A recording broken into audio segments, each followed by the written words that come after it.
ನಮಸ್ಕಾರ, ನೀವು ನೋಡ್ತಾ ಇದ್ದೀರಾ ನ್ಯೂಸ್ ಫಸ್ಟ್. ನಾನು ರಾಹುಲ್ ದಯಾನ್. ಕನ್ನಡದ Bigg reality show Bigg Boss season 11 grand ಆಗಿ ಓಪನಿಂಗ್ ಕಂಡಿದೆ. ಬಿಗ್ ಬಾಸ್ ಸೀಸನ್ 1ರಿಂದ 10ರವರೆಗೂ ಕೂಡ ನಟ ಕಿಚ್ಚ ಸುದೀಪ್ ಅವರು ನಿರೂಪಣೆ ಮಾಡಿಕೊಂಡೇ ಬಂದಿದ್ದಾರೆ. ಈಗ ಬಿಗ್ ಬಾಸ್ ಸೀಸನ್ 11ಗೂ ಕೂಡ ಅವರೇ ನಿರೂಪಣೆ ಮಾಡ್ತಿದ್ದಾರೆ. ಬಿಗ್ ಬಾಸ್ನಲ್ಲಿ ವೀಕ್ಷಕರಿಗೆ ಹಲವು ವಿಚಾರಗಳು ಮನೋರಂಜನೆ ನೀಡ್ತಾ ಇವೆ. ಸುದೀಪ್ ನಿರೂಪಣೆಯಿಂದಾಗಿ ಕಾರ್ಯಕ್ರಮದ ಮತ್ತಷ್ಟು ರಂಗು ಹೆಚ್ಚಾಗುತ್ತೆ.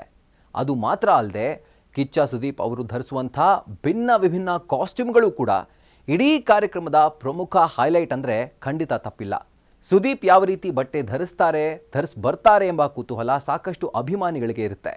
ಇನ್ನು ಫ್ಯಾಷನ್ ವಿಚಾರದಲ್ಲಿ ಅವರನ್ನು ಅನುಕರಣೆ ಮಾಡೋರು ಕೂಡ ದೊಡ್ಡ ಸಂಖ್ಯೆಯಲ್ಲೇ ಇದ್ದಾರೆ.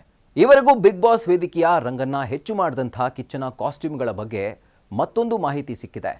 ಈ ಬಾರಿಯ ಬಿಗ್ ಬಾಸ್ ಸೀಸನ್ 11ಗೆ ಕಿಚ್ಚ ಸುದೀಪ್ ಗ್ರ್ಯಾಂಡ್ ಆಗಿ ಎಂಟ್ರಿ ಕೊಟ್ಟಿದ್ದಾರೆ. ಅದರಲ್ಲೂ ಗ್ರ್ಯಾಂಡ್ ಓಪನಿಂಗ್ ದಿನಾನೇ ಕಿಚ್ಚ ಸುದೀಪ್ ಅವರು ಧರಿಸಿದಂಥ ಕಾಸ್ಟ್ಯೂಮ್ ಮೇಲೆ ಎಲ್ಲರ ಕಣ್ಣು ಬಿದ್ದಿದೆ. ಇನ್ನು ಕಿಚ್ಚ ಸುದೀಪ್ ಅವರು ಪ್ಯಾಸ್ಟೆಲ್ ಬೀಚ್ ಕಲರ್ನ ಇಂಡೋ ಕೊರಿಯೋ ಸೂಟನ್ನು ಧರಿಸಿದ್ದಾರೆ. ಅಂದರೆ ಎರಡು ಕಾಂಬಿನೇಷನ್ನ ಒಂದು ಸೂಟ್ ಅದು. ಈ ಕಾಸ್ಟ್ಯೂಮ್ಗೆ ಜಾಪನೀಸ್ ಮೆಟೀರಿಯಲ್ ಯೂಸ್ ಮಾಡಿದ್ದಾರೆ.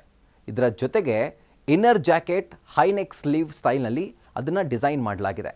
ಅಲ್ಲದೆ ಶರ್ಟ್ ಕೂಡ ಹೈನೆಕ್ ಸ್ಲೀವ್ ಡಿಸೈನನ್ನು ಹೊಂದಿದೆ. Kichcha Sudeep pleated high rise wide leg ಪ್ಯಾಂಟ್ಸನ್ನು ಧರಿಸ್ಕೊಂಡಿದ್ದಾರೆ. ಈ ಪ್ಯಾಂಟ್ಗಿರುವಂಥ ಹೆಸರದೆ. ಈ ಕಾಸ್ಟ್ಯೂಮ್ಗೆ 30,000 ಕಟ್ ಬಿಟ್ಸ್ಗಳನ್ನು ಬಳಸಲಾಗಿದೆ ಇದನ್ನು ಸ್ಟಿಚ್ ಮಾಡಲಿಕ್ಕೆ. ಇನ್ನು ಮುಖ್ಯವಾಗಿ ಕಿಚ್ಚ ಸುದೀಪ್ ಧರಿಸಿದಂಥ ಜಾಕೆಟ್ ಬರೋಬ್ಬರಿ 6.5 kg ತೂಕವನ್ನು ಹೊಂದಿದೆ. ಈ ಕಾಸ್ಟ್ಯೂಮನ್ನು ರೆಡಿ ಮಾಡೋಕೆ ಡಿಸೈನರ್ಗಳು 10ಕ್ಕೂ ಹೆಚ್ಚು ದಿನವನ್ನು ತೆಗೆದುಕೊಂಡಿದ್ದಾರಂತೆ. ಒಟ್ಟಾರೆಯಾಗಿ ಬಾಟಲ್ ಪೈಪ್ ಸ್ಟುಡಿಯೋದ ಸಿಗ್ನೇಚರ್ ಸ್ಟೈಲ್ ಇದಾಗಿದೆ. ಅಂದರೆ ಈ ಕಾಸ್ಟ್ಯೂಮನ್ನು ರೆಡಿ ಮಾಡಿದ್ದು ಡಿಸೈನರ್ ಭರತ್ ಸಾಗರ್ ಅಂತ.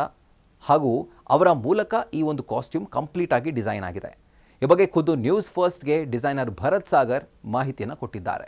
ಒಟ್ಟಾರೆಯಾಗಿ ಬಿಗ್ ಬಾಸ್ ಗ್ರ್ಯಾಂಡ್ ಎಂಟ್ರಿಗೆ ಎಷ್ಟು ಜನ ಕಾತುರದಿಂದ ಕಾಯ್ತಾ ಇದ್ರೋ ಅದೇ ರೀತಿ ಕಿಚ್ಚ ಸುದೀಪ್ ಅವರು ಈ ಓಪನಿಂಗ್ಗೆ ಯಾವ ಡ್ರೆಸ್ಸನ್ನು ಹಾಕೊಂಡು ಬರ್ತಾರೆ ಅನ್ನುವಂಥದ್ದು ಕೂಡ ಎಷ್ಟೋ ಜನರ ಒಂದು ಪ್ರಶ್ನೆಯಾಗಿತ್ತು. ಹಾಗೂ ಆ ಪ್ರಶ್ನೆಗೆ ಗ್ರ್ಯಾಂಡ್ ಆಗಿ ಉತ್ತರ ಸಿಕ್ಕಿದೆ.